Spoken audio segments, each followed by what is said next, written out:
kapatid, nandito tayo sa The Pavilion Farm and Resort. Dami rin nag-check-in dito.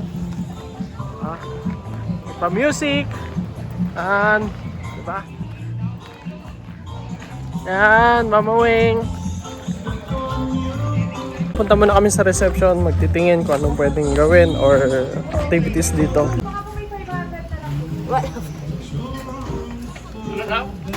So yeah, meron sila entrance fee, cover fee. May amenities din sila, fishing rod or boating kung gusto nyo. Pero kami, kakain lang kami. Pananghalian.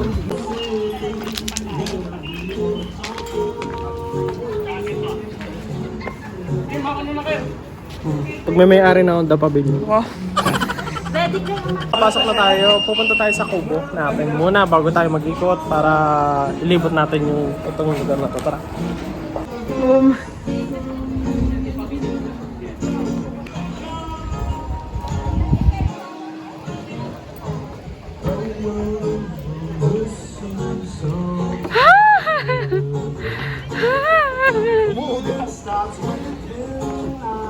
Parang matatapilok ako. Usapan.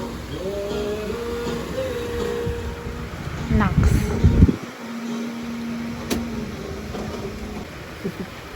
Nag-order na sila, Mama. Habang nag-order, iikot muna tayo para makita natin kung gaano kaganda dito sa The Pavilion Farm and Resort.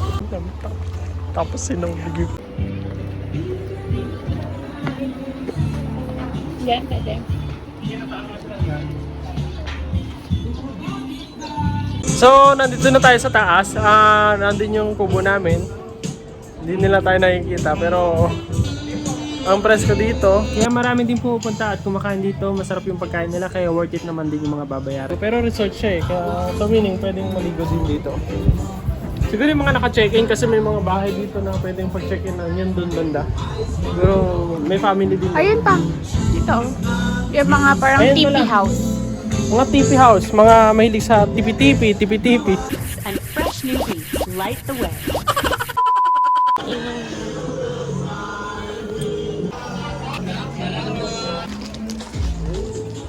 Dito pa yung papunta sa ibang TV house. Ayun yung floating cubos. Pwede rin mag-boating dito. May mga nagbo-boat. Ayun, kagaya na. May nagbo-boat doon. Boating sila. Wala naman. Ayun o. Mamaya may video. Punta ka sa tipi? Hindi, gililiputin ko lang.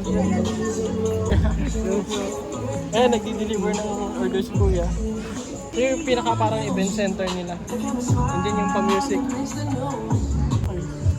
So makikita mo dito parang meron silang parang pa-event dito, banda. Then yung mga TV house nila. Ang ganda ng mga pagkakagawa, puro salamin, ang liwanag, ng presko.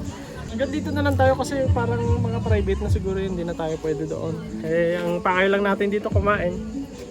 Kaya tara. So, nandito na yung order. May bulalo, tapos puro seafood na lang. Buksan muna natin. So, Yan yung sasawa mo ba? ay, sasawan lang. Ay, sorry. Good.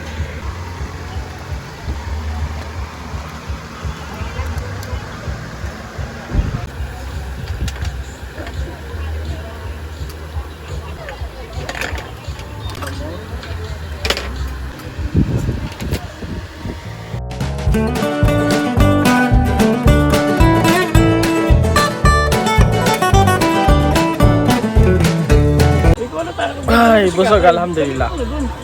Yan, may mga nagbo-boating mag-ama.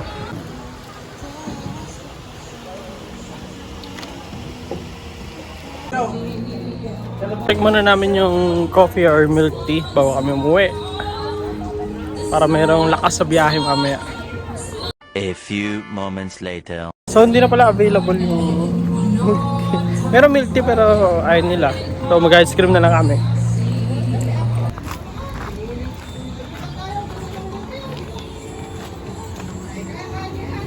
Bili po.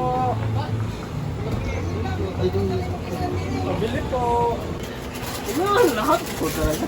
Panlaban sa mainit na panahon. Ice cream. Ay, ito pala. Gusto mo ba strawberry? Strawberry, my favorite. Strawberry my favorite.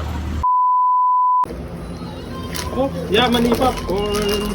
Nahulog na, nagalit na si madam. So ito nabili namin. Bibilin pa lang. Tara, lagi.